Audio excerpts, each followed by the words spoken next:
On a avec nous sur le plateau Ahmed Selemani. Il était, comme je vous l'ai dit depuis ce matin, il a malheureusement été avec sa famille hier victime d'une agression sur la route de Niambani, comme beaucoup d'autres automobilistes, puisque la soirée et la nuit ont été compliquées suite au décasage. Monsieur Selemani, bonjour. Oui, bonjour Madame Constance. Vous vouliez apporter votre témoignage, vous aviez besoin de parler pour évacuer ce qui s'est passé. Racontez-nous, qu'est-ce qui s'est passé pour vous et votre famille hier soir du côté de Niambani sur la nationale? Donc, suite à l'entreprise de démolition entamée par l'État à Niambani, il y a eu des jeunes qui se sont mobilisés sur la route pour terroriser les automobilistes. Ça a commencé depuis avant-hier, puisque avant-hier, quand je suis arrivé sur place vers 18 h, j'étais obligé de faire demi-tour pour passer par Tsaranou. Donc hier, on a fini le boulot tôt, exprès, pour pouvoir circuler le jour, oui, en pensant qu'il y aurait plus de sécurité. Oui. Malheureusement, une fois qu'on est arrivé sur place, ma voiture était à deux... Ma femme était à 2 véhicules derrière moi. Avec votre fils? Avec mon fils. De 11 ans. Voilà, de 11 ans à l'intérieur. Et sur le théâtre de guerre, parce qu'il faut appeler ça comme ça, hein, c'est le théâtre de guerre, il n'y avait absolument aucune force de l'ordre. Et il était quelle heure à peu près? Il était, je pense, 17 h, je pense, ouais, 17 h comme ça.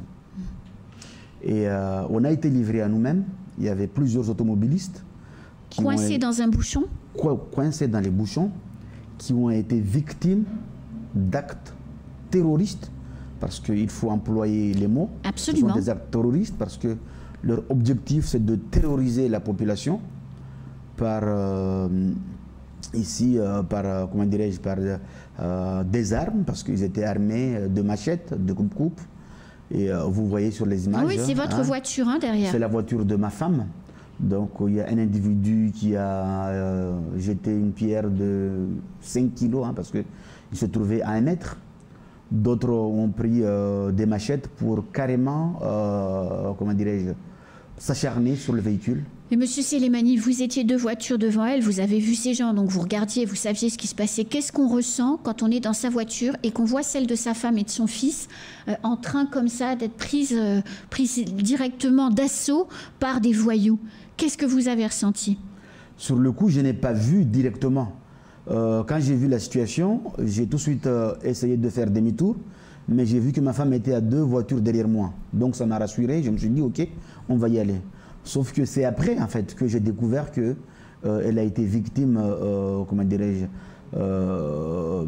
d'individus qui ont voulu nous tuer, parce qu'ici, c'est de l'assassinat. Oui. Il faut carrément employer les termes exacts. Ici, nous sommes sur une tentative d'assassinat. Si nous, on a pu s'en sortir, uniquement grâce au sang-froid de ma femme, qui a pu se dégager pour pouvoir partir.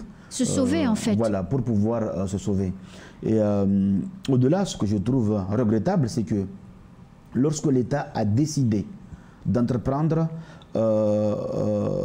la démolition à Niambani, l'État savait pertinemment qu'il y aura des représailles.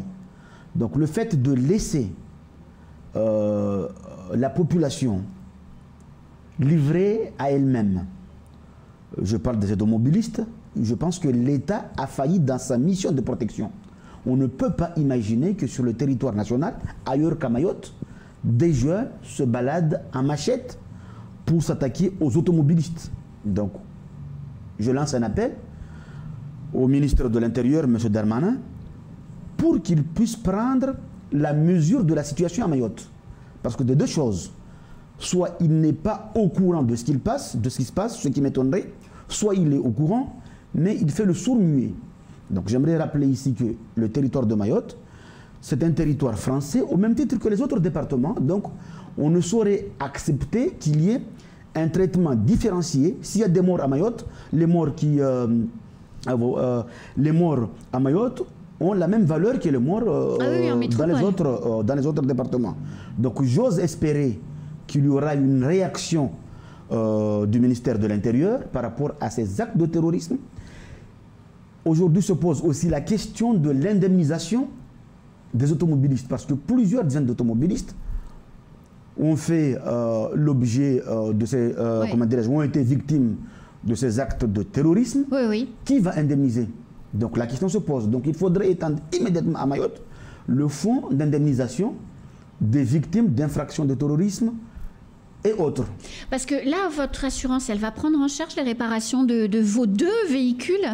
Non, malheureusement, ce n'est pas la voiture de ma femme, c'est mon frère qui lui avait prêté la voiture.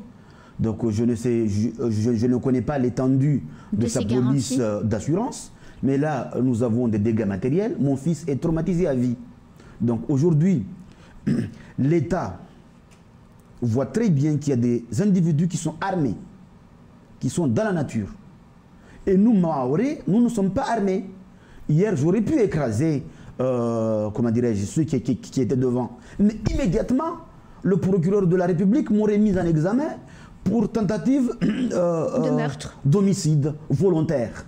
Donc, aujourd'hui, les Maoré en ont marre. Et surtout, le témoignage que j'aimerais faire passer aujourd'hui, c'est que l'État doit être du côté des plus faibles aujourd'hui. Et les plus faibles, c'est nous. Et les plus faibles, c'est la population. Les plus faibles, ce sont les automobilistes. Donc, je ne comprends pas aujourd'hui que l'État, parce que, surtout, en fait, j'aimerais revenir sur la chaîne de responsabilité. En droit, en fait, on parle de la théorie de l'équivalence des conditions. Ça veut dire que si l'État n'était pas intervenu pour décaser Amiambani, ces individus ne seront pas venus s'en prendre à nous. Ça c'est clair. Enfin, ils auraient pu le faire quand même. Mais là, spécifiquement, voilà, c'est à cause... Oui. Là, spécifiquement. Oui. Donc, si l'État veut jouer au cache-cache avec ces individus, qu'il le fasse, mais ailleurs. Parce que l'État nous met en danger. L'État savait pertinemment ce qu'il allait se faire. Donc, moi, ce que je demande à l'État, c'est que ce soir, il y ait des forces de l'ordre prépositionnées pour assurer notre sécurité. Ou si l'État voit qu'il ne peut pas défendre les Maoré, ce n'est pas la peine d'aller s'engager dans une entreprise de démolition aux conséquences hasardeuses.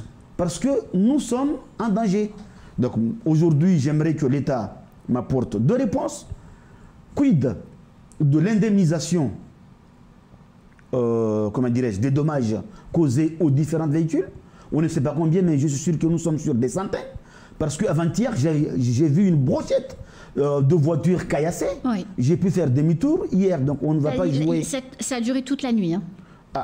Je ne sais pas, parce qu'après je suis parti dormir. Donc voilà, donc au niveau de l'indemnisation, il faut que l'État nous apporte une réponse rapide, parce que là, nous sommes devant des actes de terrorisme. Le but de ces jeunes, c'est de terroriser, tuer, traumatiser la population. Il faut qu'il y ait une réponse immédiate. Vous disiez, monsieur Sélémani, que votre fils était traumatisé. Hier, quand on discutait pour préparer l'émission d'aujourd'hui, vous me disiez qu'il avait extrêmement peur, qu'il était choqué, que vous n'arriviez pas réellement à le calmer. Ce matin, il va comment, votre fils ? En fait, bizarrement, hier, il m'a posé une question, parce qu'il n'a pas compris. Il me dit, papa, pourquoi ils s'en prennent à nous? Nous, on n'a rien fait. C'est la police qui est partie détruire les cases, parce qu'il m'a posé la question de savoir pourquoi ces jeunes se sont pris à nous. Ouais. Et je lui ai expliqué, c'est parce que la police, la gendarmerie est partie détruire des cases à Miambani. Mais il est étonné, il me dit, mais nous, on n'a rien fait. Pourquoi ils s'en prennent à nous? Pourquoi ils ne vont pas s'en prendre à la police? Je ne souhaiterais pas qu'ils s'en prennent à la police, mais lui, il ne comprend pas. C'est un enfant de 11 ans. Voilà, il ne comprend pas que ces jeunes s'en prennent à nous. Là, aujourd'hui, mon fils est resté à la maison. J'imagine bien. Après qu'il y ait eu décès, il y a 4 mois, je pense que pendant 2 mois, les élèves ne sont pas partis au collège parce que les transporteurs de bus s'étaient retirés pour s'être fait caillasser. Et on n'a vu aucune réaction de l'État. Les élèves sont restés chez eux. On ne pourrait imaginer à Métropole un département où les élèves restent chez eux pendant 2 mois sans que le ministre de l'Intérieur se déplace. Donc moi, ce que je déplore, c'est ce traitement différencié entre le territoire de Mayotte et les autres départements, Pourquoi un Français qui vit à Mayotte aurait moins de valeur qu'un Français qui vit ailleurs? C'est là où moi je me questionne. Et enfin, je finirai par faire 2 propositions à l'ensemble des candidats aux législatifs. Pour marquer le coup, je vous propose de retirer tous vos candidatures pour montrer votre solidarité à l'égard de la population mahoraise qui est terrorisée tout le matin. Au moins comme ça, vous pouvez attirer l'attention de l'État sur Mayotte. Deuxième chose, je pense qu'il faut créer une force de réaction rapide dont le commandement serait directement rattaché à l'état-major particulier, rattaché au président de la République. Parce que je sais que les autorités locales, que ce soit le procureur, le préfet, font de leur mieux. Mais le problème, c'est qu'ils n'ont pas les moyens. Aujourd'hui, l'État français envoie une aide de 300 millions, je ne sais pas combien de millions, pour venir au secours des Ukrainiens, ce que je salue. Mais à Mayotte, on pourrait déployer 2, 3 drones, 4 drones. Ça ne coûte rien du tout. 10 millions, on pourrait assurer la sécurité de Mayotte. C'est pour ça que je dis aujourd'hui, je suis étonné et je demande à ce qu'on nous donne les explications. Pourquoi le ministre ne se déplace pas ici? Pourquoi on ne voit personne? Pourquoi on ne voit pas l'État? Merci beaucoup, Monsieur Sélémani, de votre témoignage et de tout ce que vous venez de nous expliquer. Et merci aussi d'avoir eu le courage de venir faire ce témoignage, parce que vous vous montrez quelque part.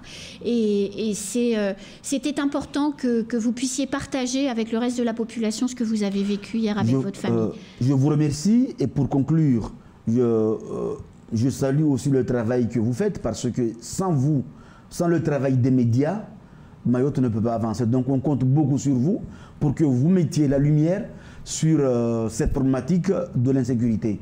Si je suis venu ici, c'est que j'ai failli perdre la vie hier. Mon fils a failli perdre la vie hier.